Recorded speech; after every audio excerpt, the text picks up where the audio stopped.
What is going on, Wolfpack Nation? Thank you all so much for joining us here today. Really appreciate y'all joining us here the day after Christmas, obviously. But again, we got to jump right into it because obviously we have a huge game coming up here against UCLA. So definitely looking forward to that. But again, my name is Leighton Smith. Macon unfortunately can't be here today as he's with family for the holidays. And our other buddy, Michael, here is actually joining us here in 1 second. But obviously we got a special guest here today, Cory Smith, editor for Pack Pride. So Cory, thanks so much for joining us today, brother. Yes, sir. I appreciate it, man. How are you doing? Hey, can't complain. It's holidays are awesome. Obviously, still riding high off of a huge win over Carolina. I mean, I think it was Alec Lower that posted a picture of him saying, "I watched my favorite Christmas movie," and it was him watching back the Carolina game. I'm like, yes, I love it. Yes. So yeah, no, doing great. But make sure if y'all haven't already, or those who are tuning in with us, make sure to send us any comments, questions that you have during this conversation here. We'd love to hear your thoughts, predictions as well as we roll here. So, but with that being said, jump right into it here. Michael, just want to make sure that you can hear us as well here, my man. Yep. Awesome, man. Awesome. All right, let's jump right into it here. So, again, huge game here against UCLA, obviously in San Diego, in Petco Park. In the Holiday Bowl. And it seems like for the most part too. One thing I do want to go ahead and say is it seems like for the most part, I've heard a couple of different reports of planes that are pretty filled with some red and white heading to San Diego. So it seems like we should have a decent crew there in San Diego, which is always a good thing. And I know obviously Cory, unfortunately we were talking right before the show, you can't be there, but I know that Alec from Pack Pie is going to be there in your place. But have you ever been to Petco Park or this bowl game before? Because this one's relatively new. Am I correct on that? Yeah, I think the location. This is the first time they've ever played it at Petco Park. I know previously they played it somewhere in the area. I'm not exactly sure where, but I think this is the first time they're playing it at Petco Park. This is the first time I think San Diego had to get like the laws changed to be able to play football inside of the stadium before they booked it here at Petco Park. Yeah, it's something I was very much looking forward to going to. Unfortunately, had kind of diverted plans a little bit as most of us have over the last 20 something months now at this point. So yeah, I hate I'm not going to be there, but I'm glad we're going to have Alec out there. He got to go to Omaha earlier this year, so he's been able to go to some of the fun trips. Yes, well, I say fun as in he got to go to Omaha. The way it ended in Omaha, not so much, but it was nice to have somebody on the ground for that one. Yeah.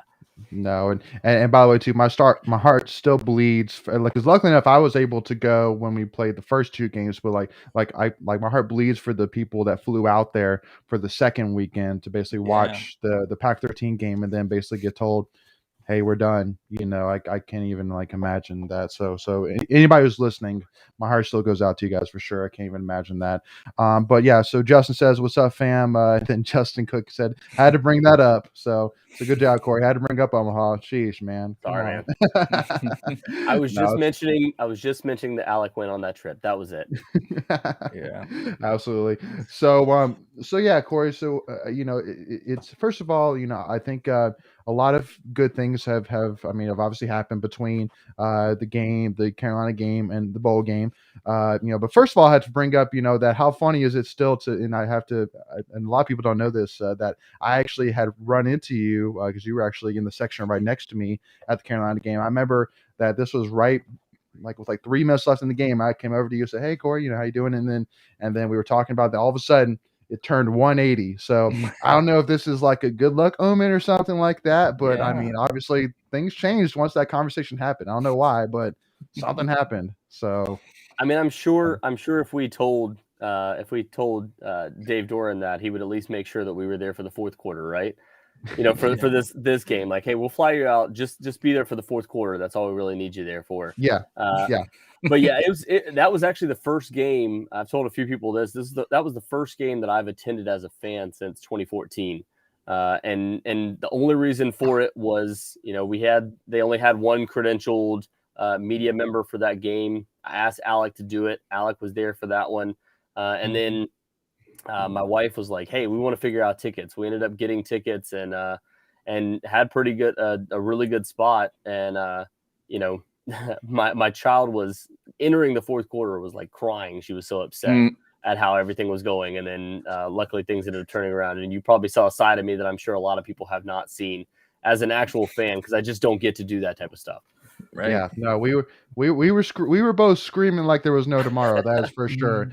And and I'll say too, for me specifically, because right in front of me the entire game was this Carolina fan, but he was wearing nothing UNC. He was wearing no UNC shirts, no UNC colors. He was wearing neutral colors, and I'm like, listen, man, if you're going to talk smack to State fans, like you can't talk to smack State fans. You're not even wearing Carolina stuff. So get At out least here. own up to it. So. Yeah. Oh no, to it. Exactly. Yeah. So, but obviously one of the things I wanted to jump right into is because I still cannot wrap my head around it, and that is the fact that it really does seem like it is very, very likely that Ikem Ekwonu was going to be playing in this game. I've heard reports of it, and then he's on the depth chart, and it's like literally I've been saying to myself, there's no way he's going to play this game. There's no way, because of any player that from NC State side that has had a reason to back out besides Chubb, it would be Icky to sit out. I think every State fan would say, completely understand. You're going to be probably a top 10, top 15 draft pick.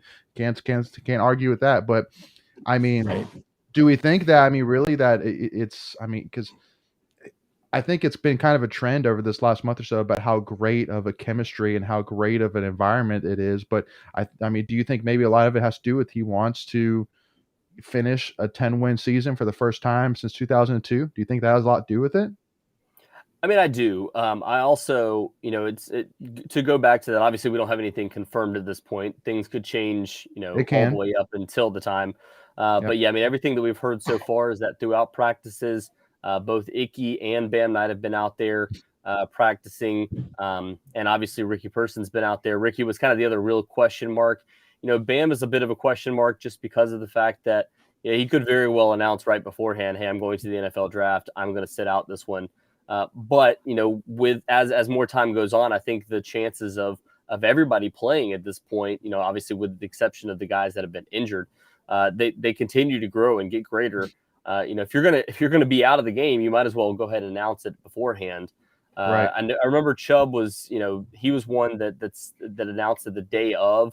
I think it started leaking the day of, and but times have changed a little bit since then. Most people just kind of since COVID, people just opt out without even thinking about it. Right. So, but I will say, the thing with Icky that he has a chance to still prove at this point is he has a chance to do it on a national stage. And I don't think a lot of people are really talking about that. This game is the only one that's on Fox. So Fox has been, pumping this game up. If you were watching any of the Christmas Day games yesterday, especially the one obviously on Fox, they were promoting this one. Fox has done a good job of promoting it. It is on a Tuesday night, so there's no games being played other than NC State, unless there's a COVID game moved from Monday or whatever. I don't even know what the circumstances would be, but as of right now, this is the lone game. So NFL scouts, anybody across the country that wants to watch this game, it's at 8:00 on the East Coast, 5:00 on the West Coast. So anybody and everybody gets a chance to watch this game and see what Icky's all about, and all the rest of these guys that have a chance to try to make it to the NFL. And I think that helps them in a big way. Yeah, absolutely. And especially too, because there's been a lot of fluctuation of him, even potentially being like a top 5 draft pick, and then now you kind of see a little bit of him maybe drop into like the late teens or even 20s, and it's like so I still think he still has something to prove for sure. Because I think he can be and should be the number 1 offensive line or offensive tackle guard prospect in the draft for sure. No doubt about it. And I know that even from a national writer perspective, that the praise coming in to Icky, and obviously winning the Jacobs blocking trophy is huge. He's the first winner of it since Jim Richard won it back in 1979. So I think that says a lot. And especially too, when we've had guys like Tyrone Prescott and Garrett Bradbury even recently that have been All-Americans, and so. I think the issue for Icky that some of those guys didn't really have is, the fact that he is kind of seen as a tweener, and he hasn't been playing the guard spot really at all throughout his tenure. They tried very, very hard last year to keep him at guard, and then injuries like Tyrone Riley went down early on in the season. They had to move him to tackle, and so all NFL scouts have seen him at his tackle, and now there's some real talk of him, sticking at tackle at the NFL level. So he has another chance to showcase himself and show that, hey, I can compete with these guys. I can compete with a UCLA defense that likes to rush the passer. I can compete with a UCLA defense that is top 26. I think they're number 26 overall in the country. So we can't say top 25, but a good rush defense. So, this is a very good matchup for him to prove himself, but also, as you said, go out and get a 10th win for this program and say that he was a part of every single one of them. Mm-hmm. Absolutely. Well, because we even one of the things I was saying as well for all these guys that are considering coming back is, at the end of the day, there's no doubt that this team and even like the 2017, the 2018 team, that if we win an ACC championship next year, it wouldn't have been without those teams. Those teams had a lot to do with it. And even back to 2014, 2015, like guys like Jacoby Brissett, who we've said when we did our top 5 quarterbacks, we've said that it's hard to really not love Jacoby Brissett because honestly, where would we be as a program without guys like him? And so, but the one thing I said is at the end of the day, the guys that are on the team next year are the guys that will walk away with the rings. I'll walk away with being, listed on the roster of being a part of, NC State's first ACC football championship team. And so I think, all these guys, they want to, first of all, be a part of that, but also too, I think that pretty much every single one of them have said, I remember even Josh Harris and Savion Jackson, they both came in together saying, hey, we're coming to win ACC championship, period. No question about it. So, I think that, again, it's such a great time right now to be an NC State football fan. I can't harp on that enough, how great of a time it is. I can't even wrap my head around how amazing of a chemistry there is, between these guys. It's unreal. Like every single guy that you've wanted to come back is coming back for the most part, besides, maybe your rookies. But it's crazy right now. It's unbelievable. Yeah. I see Justin Cook saying, don't jinx it.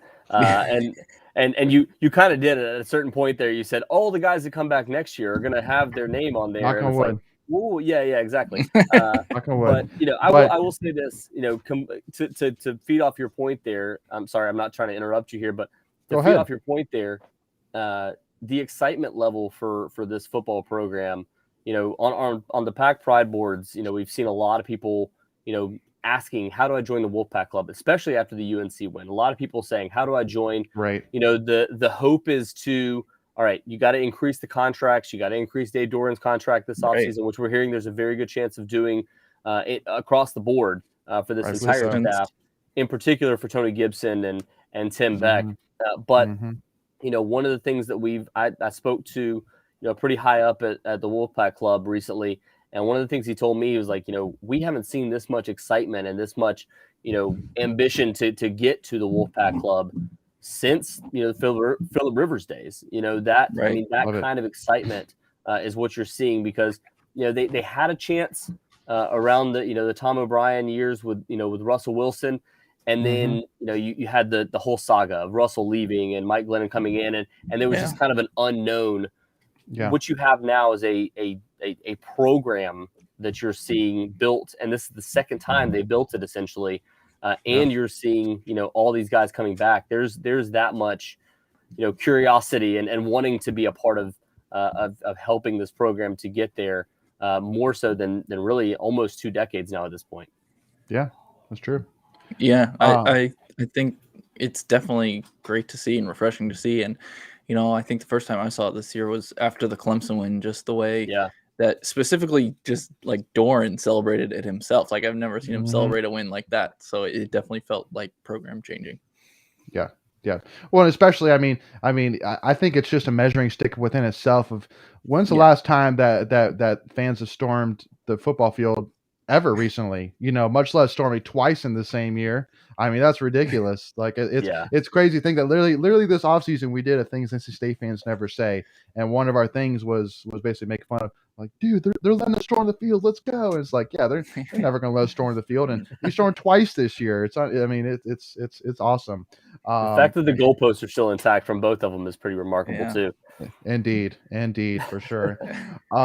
So jumping into now a little bit of the games, obviously UCLA is one of those teams. First of all, I think that looking at the ACC bowl schedule overall, that if I had to pick a team, maybe besides Iowa State, I think I think playing a UCLA team is a great measuring point, to kind of build off of momentum-wise heading into next season. Mostly because, obviously, I remember at the beginning of the season, UCLA was one of those teams that everybody was really excited about, really hyped about, but that was mostly really after they beat LSU to go 2-0. But then after that, they lost to Fresno State, they lost to Utah, Oregon, Arizona State. So, kind of went from there. But again, at the end of the day, this is a very talented team led by a very seasoned coach in Chip Kelly. That I think that if there was a superlative for creativity, I think Chip Kelly would have one of the highest ratings. You watch his Oregon days, and that offense was insane. Insane. Insanity. It changed college football. Yeah, it really did. And they thought it would change. They thought it would change the NFL when he went to the Eagles, and it did not. No. But yeah, and I'll say this for obviously Chip Kelly. This is the first time. This is the first year they've had a winning record since he got back to UCLA.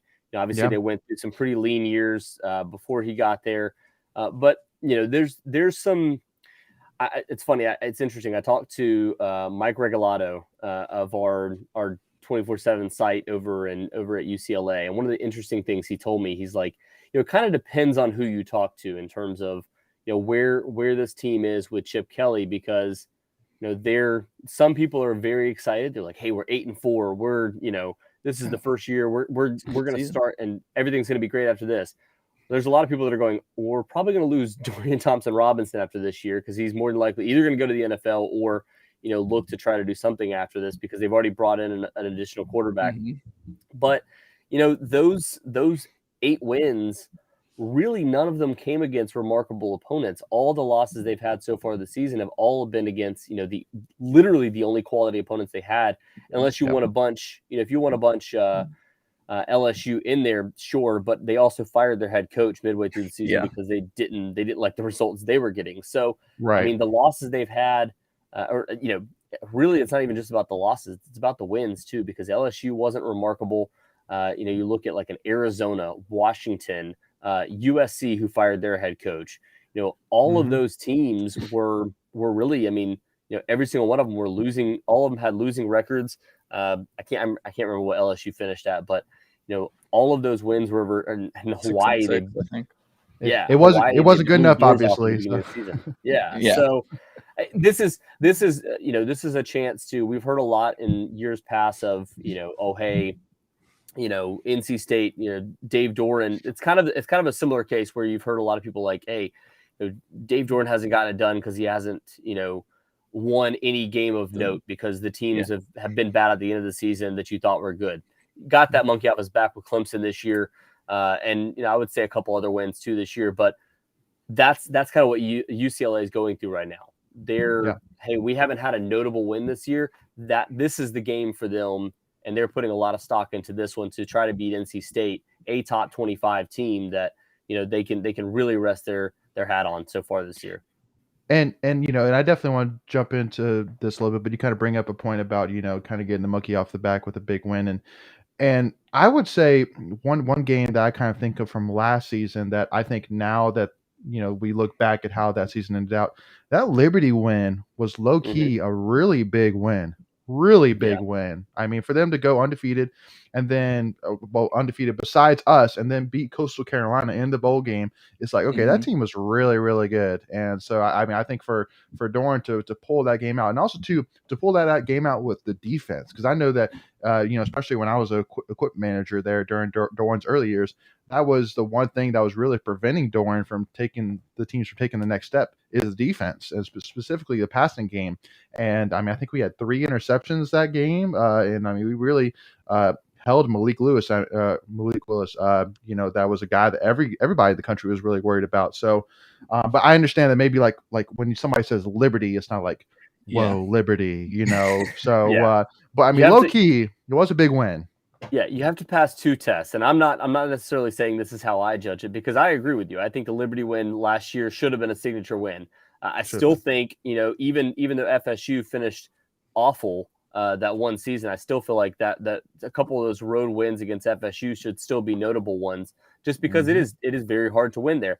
But I think when you talk about a signature win, it has to be number one against a quality opponent, and number two against somebody that people recognize. And the issue is, if you talk about that Liberty win 10 years from now, people are going to be like, I mean, it was Liberty. Like, congrats, you beat a very good quarterback, but the team itself wasn't that great.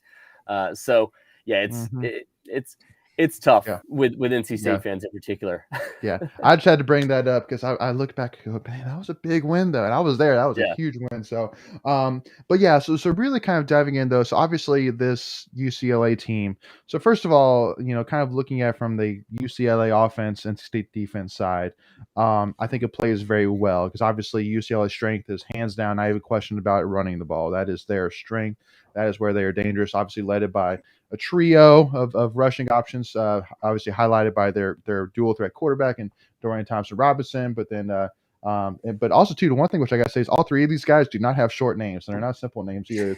And so they got Zach and Britain Brown. And I can't even. I'm not even gonna try to pronounce Zach's last name. I'll let you do that, Cory. But I mean, all three of those guys are averaging over 4.7 yards a rush, which is crazy. So basically, UCLA ranks 15th in the country in rushing yards per game. With 215.1, but we rank 24th in the nation in rushing yards per game given up with 124. So I think that it plays basically their strength against our strength, which is a great combination for sure. But I think even as well, if they were to throw the ball, I'm not necessarily too worried necessarily about that either. So it's kind of, you feel confident, for sure. And especially I think that linebacker, specifically Drake Thomas, is going to need to have a big game, leading the defense back there. But I think it really just comes down to discipline, staying in your gaps, take care of your assignments, don't do anything crazy, just do what you got to do. And I think that really is kind of the key from the defensive side. Yeah, I've said this a few times. When I look at this offense, it still reminds me a lot of not necessarily the offense the way they run it, but the playmakers and the weapons that a team like Louisville had. You look at obviously Malik Cunningham, what he's able to do with the ball. They had some good running backs. They had two or three that they could roll out there and feel pretty good about. And then they also the thing was the passing game was effective, but they didn't do a whole lot down the field. Obviously, we saw them throw the one big bomb play, but that was also because Tony Gibson brought the house and just had two safeties in the backfield. So it was a little different. But when I look at this UCLA offense, Zach Charbonnet is his name. And Charbonnet, there we go. And it's actually Britton Brown, who's a former he's a former Duke running back, actually. So he transferred over there the last 2 years. He's ran really well for them. He's actually leading them in yards per carry with, I believe, just over 6 yards per carry, which is pretty strong. That's So when I look at this backfield, they've got a lot of guys, but only one of them can run the ball at a time. And that's why I agree with you. I think Levi Jones and I think Drake Thomas are going to be extremely important in this game. And I would even say, obviously off the edge for NC State, they're going to have to be able to stop them, in terms of trying to get the ball down the field too in the running game, because if they can, this offense really relies on, outside of that, short yardage situations, trying to get it to their tight end. They've got a guy in Nick Phillips that plays, that's been really good all season long. He's been kind of a Thayer Thomas type of guy. He's got 10 touchdowns so far this season, and their tight end Greg Dulcich is just a massive human being. He's 6'3", 6'4", like 240 something odd pounds. So he's a big dude. And the one catch he had against LSU, the one big catch he had against LSU, caught it like 10 yards down the field and then ran it 75 yards for a touchdown. So they've got some guys. The thing is, they don't really throw the ball deep down the field. So that really plays into it's NC State defense's hands. They can bring the house because they can make sure tackles. They can't. They have to have more of the Louisville performance than they did the UNC performance, and being able to stop the quarterback and really limit what they want to do offensively.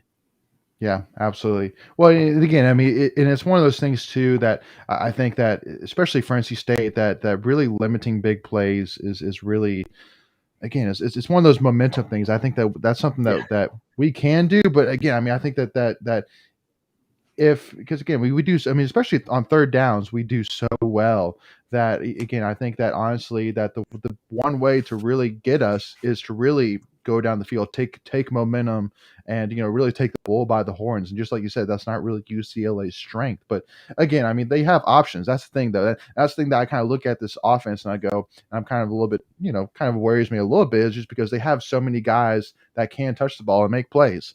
And especially, I mean, I think honestly their tight end, I mean, I think, whenever he does decide to go to the NFL, he can be one of those, tight ends that can easily be a plug and fill. Not necessarily be a stud tight end, but he's a guy that easily can go on any NFL team and be a filler, if need be, like kind of like a Cameron Brate, something like that. So I think both those guys are really good at blocking too. Both those guys are really good at blocking, and that's going to be an issue too for NC State. Is you've got to be able to bottle them up inside, because if you let them get out on the edge. If you let them try to get out on the edge, you've got two guys that are really good at blocking on the outside. With Dulcich and Phillips is a pretty good blocking wide receiver too. But that's the thing. Like we said, they just don't have a lot of outside receiver options. They're not going to try to throw the ball deep down the field. So you have to be able to bottle them up and stop them, or else your offense is going to get a chance to get back on the field. Right. Exactly. Michael, do you have anything to add on that? No, I'm in agreement with you guys. I think it's going to come down to that they're being able to stop their rushing attack. I mean, they've got all three guys over 600 yards, and agree limiting those big runs, because like you were saying, Leighton, I mean, those big plays, you think the kickoff return against Mississippi State, that game is probably totally different if that doesn't happen. The pass Louisville, they're probably not even in that game, but I agree with that. I agree with that momentum thing. Which, by the way, too, definitely that was definitely a dime by Malik Cunningham. I got to admit that, on that deep pass, that was a dime. So again, it's like one of those things. Respect, gotta give respect where respect's due. So that was a dime for sure. So so now kind of jumping in on the NC State offense and the UCLA defense side, I think there's much more of a gap looking at statistically, specifically, obviously the passing game, where obviously we rank 19th in the country at 288.4 yards per game. UCLA ranks 111th in the country in passing yards per game given up at 260.2 yards per game. So, and I think, I mean, from everything I've been seeing, whenever people have talked about which way they're going, whether it's straight up or per the spread, that's the one thing they say, is that if they're picking NC State, it's because of the fact that that gap in the passing game is so wide, and, especially too with guys like Emeka, Thayer, possibly, assuming that we're probably not going to hear whether he's going to go to the draft or not until after the bowl game. I mean, those are guys that, if they are considering it, they need to have big games, for sure, and kind of leave that stamp. And even like a guy like CJ Riley, who, not to say that, because I think he's a guy that you look at his frame, you look at his build, you look at his, like 40 time and stuff like that. He's a guy that, I mean, an NFL team might could take a chance on. So I think, even a guy like him, could use a big game to go out if he can find one. So, I mean, for me, I think that just really that the passing game is so there, but also too the fact that we have so many guys that need to and want to have a big game. I think those are two big things that are going to play in our favor, come Tuesday night. Yeah, and one thing I'll point out too, we don't know the full depth chart for UCLA at this point. We know that 4 players are out. One of those players happens to be Quantrez Knight, who is their leading tackler on the team at the DB position, plays cornerback. Right. So that gives NC State, even more chances to really attack either way. You've got a guy in Emeka Emezi on one side, Devin Carter on the other. So either one of them, whichever one gets the least experienced DB, go attack that side of the field. Keep attacking that side of the field, and then that opens up things across the middle for guys like Thayer Thomas. Some of your running back passes, even some of your tight end play. So a guy like Trent Penix could have a huge game in this one. He's healthy. He's ready to go. He obviously was dinged up a little bit the last few games. So Devin Leary said earlier this year his favorite option is the open guy. So We know that if anybody gets open, that's exactly who they're going to go for, because he has confidence in everybody across the board. That's why he's thrown for 35 touchdowns this year. Yeah, that's right. So, and again, I mean, and it's one of those things that, I mean, obviously, there's no doubt that Leary has started to figure some things out, especially later in the year, and especially with Emeka. I mean, even heading into last season, obviously look at the Pitt game last year, and so I mean, there's no doubt that that even Leary understands, that what this game means for guys like specifically Emeka. I think has the highest ceiling in terms of draft stock. So I think that it's simply just Leary and Mecca going out there doing what they've been doing. I mean, I think there's been many games where Mecca's seen double-digit targets, and don't be surprised if they do the same thing this game either. But I mean, I think even as well, and seeing a guy like Chris Tootle, who for me has been remarkable this year for sure. From the tight end position, and not only too because of necessarily how. I wouldn't necessarily he's been amazing, but I think that for that what he's done combined with how young he is really exciting for me, because I know that obviously losing Kerry Angeline last season was like a big because we didn't really have necessarily somebody behind him. Now Dylan Parham was solid for sure. I mean, he was a solid guy that I know that even me myself I was very excited about. I think he's had a role, but to have a guy that's young like Chris Tootle that heading into next season and even probably the year after, to have a guy that you can probably rely on at the tight end position is very exciting, for sure, to kind of have that hole filled. Parham's been more of a blocker this year, and obviously he's been in and out because you do have guys like Chris Tootle who unfortunately has recently been seen in a sling, so I don't know that we'll necessarily see him in this game. We'll see. I know Trent Penix was in one prior to the Wake Forest game and still came out and played. So we'll see. But the thing is, I mean, you've got a lot of options at the tight end position, and that is a huge thing for Todd Goebel. He has really he's had a little bit of time because he's been mentoring Kerry Angeline. Kerry has been kind of the go-to guy.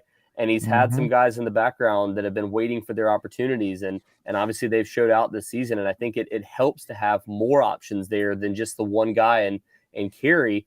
But he's also, I mean, Todd Goebel, he's been sneaky one of the best assistants on this entire team for several years now. And I don't think a lot of people give him enough recognition for that because he's also the special teams coordinator. And, when you happen to have the best kick return team in the country, that I mean, obviously a lot of that has to do with Bam Knight, but there's a reason for it. There's a reason why he's getting all those open opportunities and being able to run down the field, and also having one of the best punting units in the country too. Yeah. Well, and especially too, talking about assistants here, I know that again, I was my first year being a part of the equipment staff was 2013 when Doran had came on, and really looking back at that staff specifically, looking at just the assistant overall, and Ryan Nielsen specifically, that I think is, to me, one of the best defensive line coach I've ever seen with my own eyes. But I mean, obviously Charlie Wiles, his resume speaks for itself. But then, with guys like Des Kitchings, Eddie Faulkner, I mean, look at what Clay White's doing at South Carolina, which has been a huge surprise for sure for me personally. So, I mean, that was a really great assistant crew, but I mean, looking at this one now, I mean, obviously with Tim Beck and, like you said, Todd Goebel, who's been low-key quiet. Tony Gibson has been, one of our best defensive coordinators we've had in quite some time. And Joe DeForest, look, I mean, I've been very thrilled with what he's done with, Tanner Ingalls specifically, but even filling in, that secondary safety position, whether it's Khalid Martin or whoever it is, I mean, they've done a great job, and I think that even having Joker in there, replacing George McDonald, he's been doing great, and specifically on the recruiting trail, it seems like. But again, all these guys, as far as we know, I mean, unless something happens out of nowhere, it seems like they're coming back next year, which is, again, it speaks for itself. But I mean, I think it really does speak for Doran, really, about, I know his phrase is always, when he always tells players, when somebody leaves, I'm going to find somebody better. And I think he's really held true to that, even as tough as it seems to be at times, looking at this assistant crew. I would like to know what his interview process is like, because it apparently works. I mean, it works. Really the only down year that NC State has had, in the last several years has been the 2019 season. And that was that was not necessarily because you had bad assistants. It was more so because, you know, they were just guys being put in spots where you're trying to take a round peg and fit in a square hole. And that's what ended up happening when you had two offensive coordinators, two defensive coordinators. It just didn't work out. And we've seen those guys go on to have success since then. Obviously, Des Kitchings now, you know, going to South Carolina and now being with the Atlanta Falcons and what they've done at the running back position. I look at a guy like Cordero Patterson that's just ridiculous, and what they've done with him. And then, you know, you look at the defensive side of the ball in that 2019 season too. Like, you know, you had Dave Huxtable still, and they let go of Dave Huxtable after that year. But really, one of the big reasons why they were having issues because Dave Huxtable was running Tony Gibson's defense. And Tony Gibson, since then, has had more success than really any defensive coordinator that I can think of in recent past for NC State. And that's, you know, those were all guys that were on that staff that year. And they've still went on to find success. And that's because, as we said, Dave Doran has just really done a fantastic job of finding guys and fitting them in with his system. And he does the exact same thing in recruiting too. Well, especially too, because I mean, like, you know, I know when Tony Gibson came to NC State, everybody's first immediate response was, well, he came from West Virginia, where the Big 12 is the no defensive conference, you know, and so you're going to hire a guy from the no defense conference, you know, to come coach here, where we have Clemson, you know, with Trevor Lawrence here, like, you know, you're crazy. And then, I mean, holy smokes, not only what he's done on the defense side, but what he's done from the, like, just coaching side of losing Peyton Wilson, losing Isaiah Moore, and you having a guy even like Devon Betty, who's, I know he won, I think it was like a freshman of the year during the superlatives or something like that. But I mean, again, I mean, it's insane that literally you have Peyton Wilson, Isaiah Moore, Drake Thomas, Levi Jones, Devon Betty. I mean, that's 5 guys right there that I think any Division I school would easily take, you know, would not even bat an eyelash at it. So it's unbelievable. Again, the job that Tony Gibson and really the rest of the staff has done, because you know, they've had to, I mean, it's obviously the linebacker position has been hit the hardest, and that happens to be the position that Tony Gibson coaches as well. So but I mean, you know, it's been across the board, and they've found ways to, I mean, hell, ended up being the number 1 overall scoring defense. So in the ACC, so that's a pretty good job, I would say. Not too shabby. Not too bad.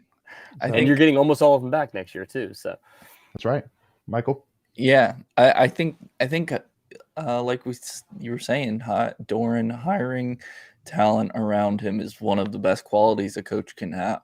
I mean, obviously these aren't comparable, but I mean, Nick Saban does it all the time. His coaches leave all the time, and he consistently still has teams that perform at the top level.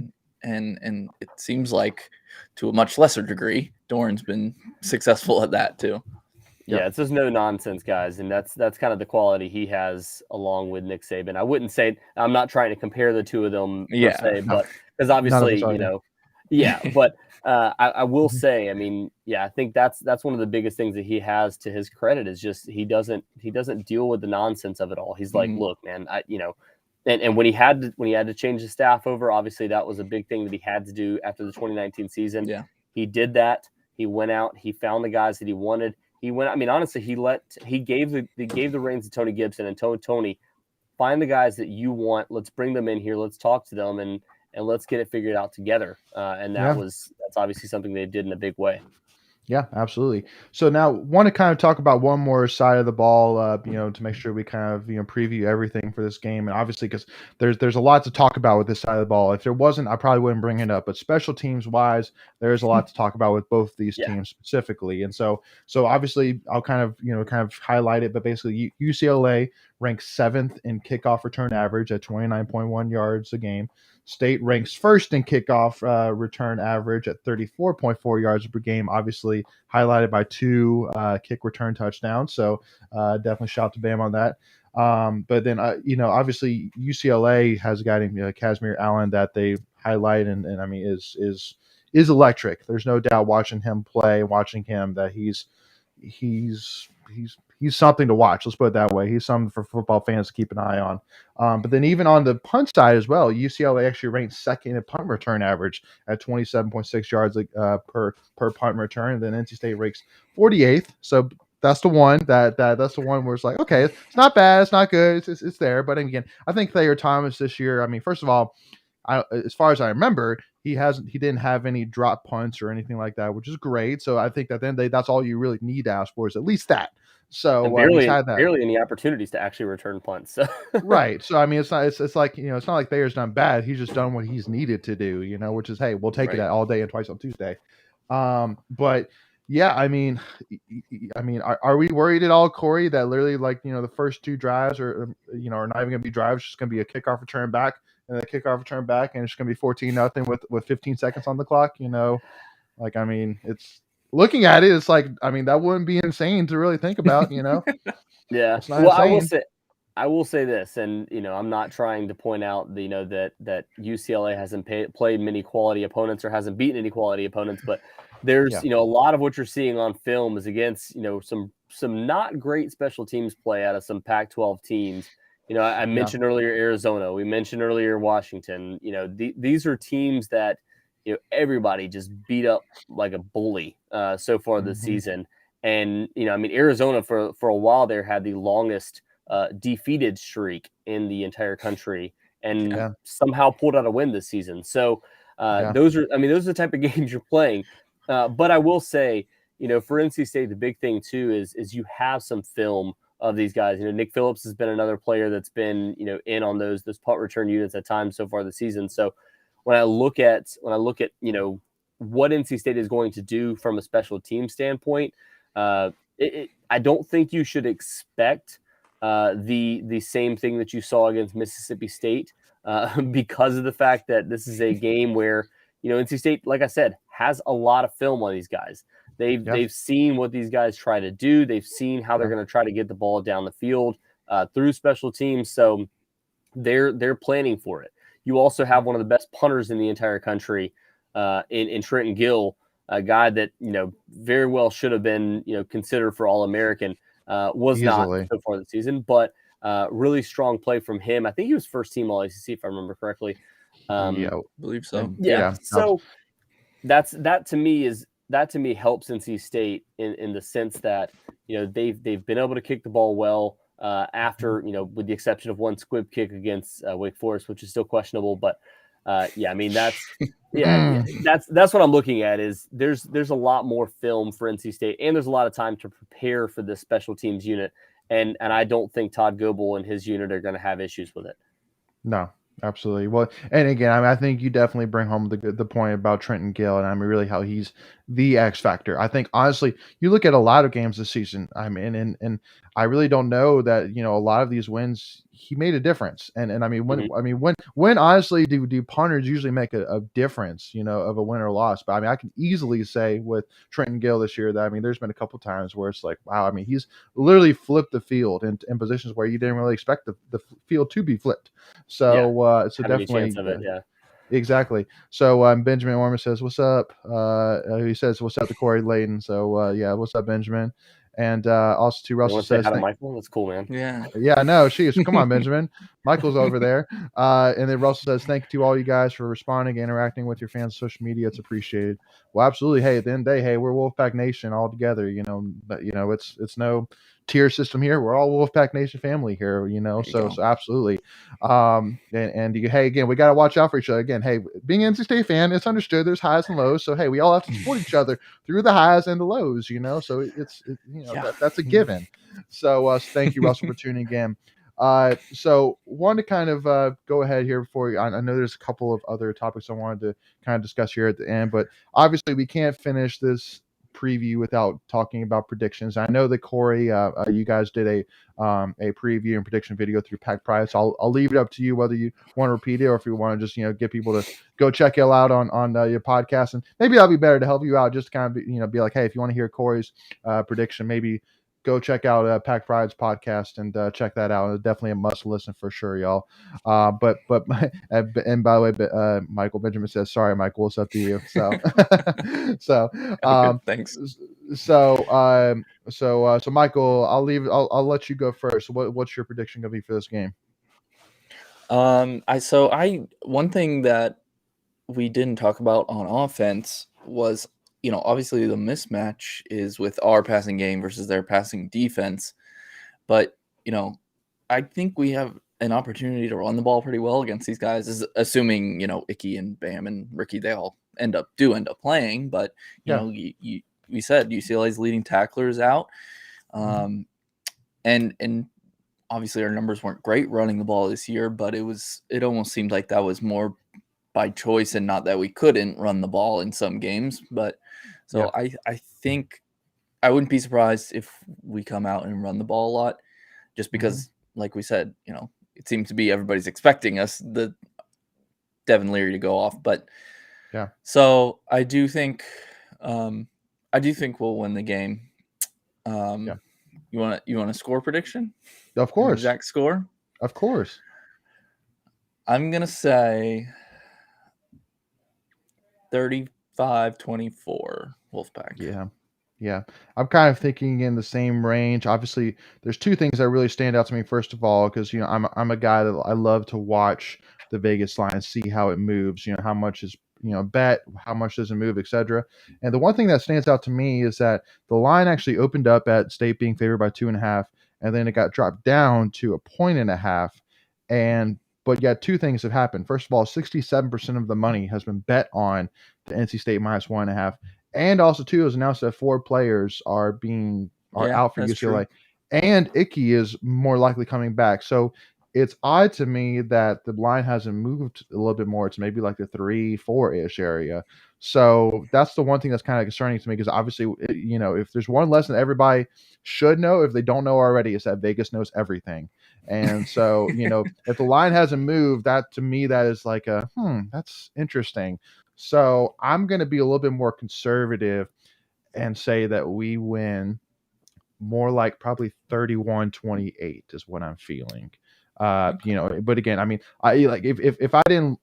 if the line moved a little bit more, I would probably say more maybe like the 7 to 10 point range win. But with that line coming in, it's like so I'm going to lean more like the 31-28 area. But so Cory, I'll let you. I know I kind of spoke for you, but I mean, are you okay with that plan of letting people tune into your podcast? You want to hear your preview or your prediction? Okay. Yeah. Oh, no. I mean, honestly, I'll say my thoughts on it. I mean, a lot of times on our podcast, we ask the other person that's on it to give theirs, and then I just kind of share my thoughts on what they said. Gotcha. But yeah, I mean, if I'm looking at an actual prediction here, I'm kind of in the same area as you. I think here, Leighton, I believe for I'm going to say somewhere around 38 to maybe 38 to 31 or 38 to 34. I think this is a tight game in terms of UCLA is going to be able to score, but I think NC State's offense is able to do a lot more, in particular with a guy like Devin Leary being able to throw the ball all over the place and them having a cornerback out, leading not just a cornerback, but your top cornerback for this team being out in this one. I just think is too big of a blow for them that NC State is probably going to do the same thing they've done a lot this season. Come out, try to establish a run, try to get it going, and hopefully, make Michael look good here in the sense that they can run the ball.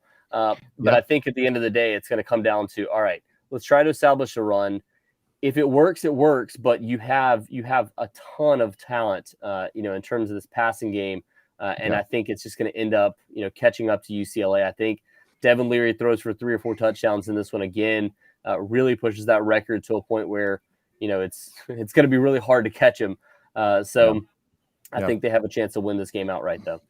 Yeah, absolutely. Well, and especially too, when I think that at the end of the day, the one thing that has worked has been throwing the ball. But again, you can't necessarily say that, because especially with a guy like Bam and a guy like Ricky, who are both, Ricky is going to the NFL draft, but definitely I think with Bam, I think it's pretty much been said that if his draft stock is good enough, then he'll go. So every run, every yard matters.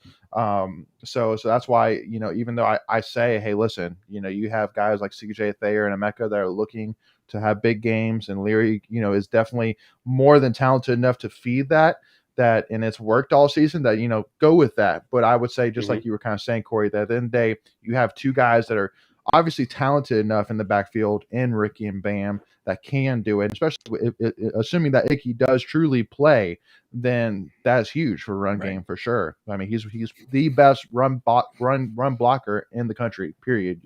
That's, in my opinion. There's no argument there. So to have that, I think, is a huge game changer. So so basically, I think all we're saying, Wolfpack Nation, at the end of the day, no matter what happens, it's going to be an entertaining one. There's going to be points on the board, but hey, I wouldn't be too upset if NC State defense can hold UCLA's offense a little bit more at ease, and even what we're predicting here, for sure, that'd be huge. But one thing though, which I wanted to kind of talk about here with with a little, like 10 minutes left or so here on the live stream. Obviously, the news broke today that Boston College and ECU game got canceled, and then the Virginia versus SMU game got canceled as well. So it was definitely a blow. Specifically, I think for most State fans, honestly, I think that most of us would probably looking forward to that Boston College ECU game, just because, I mean, again, it's the team that's down the road that we're all very much aware of. It's a team that we're playing in the first game of the season next season, and it's against an opponent that I think everybody in the ACC has respected, for the most part, especially, Phil Jakovic. I mean, he's a great quarterback, no doubt about it. But it definitely was a blow for sure. I mean, I think for me, to not be able to watch that game today, and my heart definitely goes out to all the seniors, all the players, the bowl game itself, because I know that they're all disappointed that they can't play this game. So my heart definitely goes out to all of them. But yeah, I mean, so yeah, Cory, I mean, do you kind of, I mean, it's kind of tough to really kind of wrap your head around the situation, because again, I mean, last year, I mean, it was really an oddity to really have many games at all, get canceled, and then you have two bowl games that are ACC's first two bowl games get canceled, not just postponed but canceled. So it's tough to wrap your head around that. So it's hope of not necessarily an omen to come, knocking on wood there, Yeah, I agree, and we've been kind of keeping an eye on UCLA because obviously we've seen what's going on with their basketball program. They canceled multiple games. I don't think they're playing another game until early January. So that's, I think, been 2 or 3 or 4 games canceled so far for them, or postponed, because I think a few of them they're trying to get, moved back. But yeah, I mean, and they've now had 4 players that have been out or, listed as out due to COVID. They also were expected to arrive at a certain time, I believe 5 p.m. Pacific time, the other night on Friday night, the night before Christmas, and then they didn't show up. So they were delayed, and now there's been some concern about that. Is that due to additional testing? Will they get the results back? So they've been kind of a closed book when it comes to releasing any information. Most of what we know is from players saying they're going to opt out and they're not playing because of this. But as of right now, that's kind of where things stand. I agree with you. I mean, I think the worst part of all of this is the fact that all these kids, all these coaches spent time away from their family during Christmas.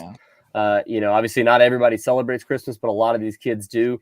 They want to be around family, and they ended up, traveling to these bowl sites. Fans have already traveled to these bowl sites and, are no longer going to be able to watch a game or have any reason for doing all of this stuff. So, yeah. Well, especially because, I mean, they canceled it like today or last night or whatever it was. I mean, it really was last minute. Yeah. So, I mean, it really was last minute. So, I mean, I can't even imagine, being a Boston College or ECU fan and traveling there, and then you wake up in your hotel room the next day now we know a little bit something about that. Not going to bring up where or for what team it may be from, but oh man, that's a tough one. So, and then one other thing which I wanted to ask you too, Cory, in your opinion, how vital is it that State beats UCLA? Like, is it that do you see them as that they need to win this game for next season, or is it more of a we really want to win for next season? That's not necessarily imperative. Like, what's your kind of mindset on this in terms of how important this game is? Yeah, I mean, I think it's significant for a number of reasons. Number one, obviously, you want to win a bowl game. You want to go out. You want to finish. You create that momentum going into the offseason that you can't create unless your name is UNC, apparently, and you lose a game with a couple backups and everybody feels really good about you. We saw how that worked out. But so that obviously helps in a big way. It obviously helps when it comes to recruiting, because you can go out and you can say, hey, I'm the first coach or the second coach in NC State history to win 10 games. First coach in NC State history to win, 9 wins 3 times. We've now broken through that ceiling. We're trying to do that again next year. We need you here so that we can, compete for ACC championships and potentially national championships in the future. Like that's your sell at that point. And it really helps in the sense that you do have that 10th win. You set a new mark for NC State. You set that bar. I mean, we've heard Doran talk about it so many times, trying to get to these, these levels that NC State has never reached before. Obviously, they've already gotten to, 10 plus wins in the past. They got to 11 wins. So you're not going to set the all-time wins record in a single season, but you can do it with less games, which is not something that team was able to do. They had an additional game on top of everything. They finished 11-3. I don't think a lot of people remember that. Yeah. This team has a chance to finish 10-3, and really kind of push that momentum into next year, and that is something that is really going to be important for this program too. Yeah, well, especially too when you add in the fact that we went undefeated at home for the first time since 1986. Because I know that is, and literally the fact that we've had 10 wins in a row at home. So I think that really. When you talk about environment, that first of all, the mix of, I think the fans overall, like I know that this year that, especially at the beginning of the season, Doran really challenged the students and the fans to stick around and be around for the entire game. And I know for me personally, from being there for every minute of every game, being in the stands, that student section, but fans overall have done a lot better this year. So first of all, hats off to Wolfpack Nation for sure on that, even in the blowout wins or whatever it may be, y'all stuck around. So definitely, hats off. But to also basically say, hey, to prove it, we've won 10 games in a row at home. There's not many teams that can say that. Not many. I want to point out too that there was a lot of coaches across the country challenging students, because there's a lot of students that literally, you have an entire class of freshmen and sophomores that going into this year had never attended a game as a student. That's true. Yeah. So this was their first real opportunity. It's like, hey, this is what your expectation is. So there's, you're talking about like up to half of all the students that are there that had never gone to a game going into this one. So it was significant for him to try to, establish that. And we saw it really come to fruition against Clemson, because that was the first game where you really needed it, and it was massive. So it was. So and so I think that really, and also too, again, the one thing, and I know, Cory, I'm sure you probably have heard us say this here on our live stream, but I definitely wanted to say it again, that the level this year, even heading into even last year as well, the amount of times where we would have dug ourselves into a hole but found our way out of it. I think that of anything says enough, because when you look at Clemson, and specifically during the Kelly Bryant, Deshaun Watson, Trevor Lawrence era, is that they know how to win. They know how to find a way to win. Like against us, for example, we punched them right in the mouth in 2018 and intercepted the ball, went down. Kelvin Harmon had a big catch, and I think most teams could have easily been like, oh man, okay, this is not good. But they found a way to win. I know obviously a lot of people say the referees helped it, blah blah blah, whatever. But then they found a way to win. And I think that looking at us, how many times were we down at halftime? Like this year, Wake Forest. I for me, that was a huge game, just because of the fact that there was times where easily we could have folded, and we found a way to get back. And honestly, we should have. You even mentioned that we should have had an opportunity there to go down and make something happen, and we did. And I think Carolina was just the absolute creme de la creme, against opponent that I think any of us would have absolutely just enjoyed. Like it was just a combination of how we won, but also to who we beat and how that team was shaped. Like all three of those things together made that win just so amazing, and just like everybody was talking about Sam Howell and his his salute to the fans of getting him a win at Carter Finley, and it really shows, just again, not only how talented this team is, but how disciplined this team is, and how how much this team has developed, into knowing how to win. It's so that's kind of my 2 cents on it. So I'm sure you probably heard that. I'll say that once or twice before. Well, and that'll also be huge for next year too, because you have a lot of guys that are experienced in those spots. You have, I don't know that we've seen a quarterback really. I know Mike Glennon had some big games, and I know obviously Phillip Rivers did. Russell Wilson had some big moments, but I don't think we've seen a quarterback that I felt has been as clutch as Devin Leary in a really long time. And people can argue that however you want to, but the guy's already led 3 game-winning drives at NC State and nearly had a chance at a 4th. If you think about, Wake Forest, if they get the ball back there, he has a chance to try to lead them in a 4th. And you never see him. I think you never see him really out of sync or, lose any confidence down the stretch. And I think that's going to be really important going into next year too, because not only does he have the confidence, but the team around him has the confidence that, hey, we could win these games when Devin Leary's back there. And you've seen the offense be able to do it time in and time out. So one last question. Go ahead, Michael. I was going to say, I think he almost had another one against Miami. That game we were driving down the field, and then he had a Devin Carter drop, and then we got stopped on 4th down. But that could have been another one there. Yeah, it could have been. I agree. So now one last question. I know we're over time here, but I want to ask this one more question. I think you're kind of hinting at it, but assuming that Leary has a season obviously this season he broke Phillip Rivers' single season passing touchdowns record, but assuming that he has a year like this year next year, do you think that because right now it's pretty much because we even came out with top 5 and basically we had like Phillip Rivers, Roman Gabriel, and Russell Wilson kind of in like that top 3, and then you had like the Mike Glennon, Ryan Finley, Jamie Barnett, and Devin Leary in like the next 4. But do you think that if Leary has a season like he did this year, that he could enter that conversation of potentially being right there, if not even potentially surpassing Phillip Rivers, as crazy as it is to say? Looking at college alone, obviously NFL, Phillip Rivers did a lot in the NFL, so you can never guess that. But it's just like you were saying. This guy's been money throwing the ball, absolute money. Yeah, I don't know that anybody necessarily surpasses Phillip Rivers, and it's funny. You could probably go back to this next year and maybe, pull this back up, and everybody's like, "Hey, he actually did." But I would say right now he has a chance to put himself in the argument for being, at the very least, the second best quarterback in NC State history if he has similar numbers to this year. Because, not only has he thrown for a ton of touchdowns, he's also, not had issues in terms of interceptions a lot.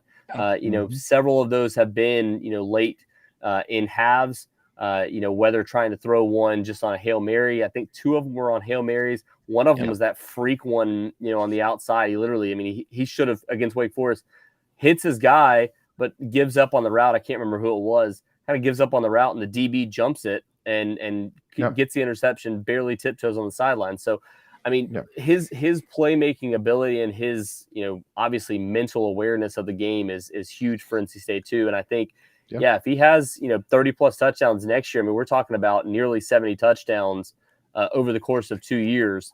That's pretty remarkable stuff. And also he's not going to be shaking off the rust to start next year unless he, God forbid, knock on wood, doesn't have an injury in the offseason. But you look at next year. He has a chance to do that. And I'm seeing a question from Ben Orman here too. Who transfers, Aaron or Ben? I don't think, as of right now, we haven't heard either one of them necessarily transferring. Now, one thing we did hear throughout the season was Aaron's kind of emerged as the potential number 2 guy there. And you're going to have a little bit of a log jam with a guy like MJ Morris coming in next year, Lex Thomas coming in the following year. So you have a little bit of a log jam at quarterback. So I'm sure one or the other will probably look to say, I'll go somewhere else. But, Aaron McLaughlin was Tim Beck's guy. So, if there's anybody that he's going to be trying to hold on to, it's probably going to be Aaron McLaughlin in the long run. Yeah. It's a good problem to have too many quarterbacks. Yeah, it's a good problem. And he was the lead recruiter for MJ Morris too. So you've got 2 guys coming into the room next year that'll be guys that he recruited from start to finish. Absolutely.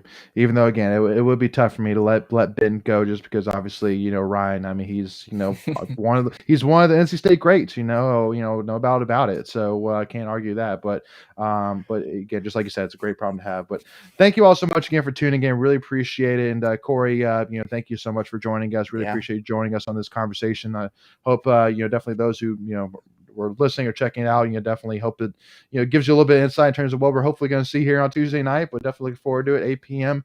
on Fox on Tuesday night. So make sure to go check that out. But Cory, if you wouldn't mind, I know I'll let you kind of have a plug right here for Pack Pride, where to check you guys out. If State fans don't already know where to check you out, which I mean I can't imagine there's many. So. Yeah, well, obviously you can follow me on Twitter at Cory Smith. R at the beginning. My first name is Robert. I was trying to find something to distinguish myself from, the Cory Smiths of the world out there. Yeah. And Cory is not spelled with an E; it's Cory. So for anybody looking out there, but yeah, I mean obviously you can find us at Pack Pride on Twitter, on Facebook, on Instagram. We don't have a TikTok, so don't look for us there. We probably will not have a TikTok. Sorry to any people upset by that, but. Yeah, you can find us there, obviously, and at packpride.com. On the message boards, we'll be there active all throughout the next several days and the next several months, because if they find a way to win this game, there's going to be a ton of momentum going into the offseason from a donor standpoint, from a recruiting standpoint, ton of things. So. Yes, there is. You're not wrong. So, and then, definitely make sure if you haven't already, give us a follow at Tuffy Talk Now on Twitter or Instagram, and also make sure to hit that subscribe button as well, so you're notified whenever we release new content. Got a lot of exciting plans coming up here, and definitely make sure to don't want to miss out on those. But thank you all so much again for tuning in, and hey, we'll hopefully talk to y'all next week after a big win. So with that being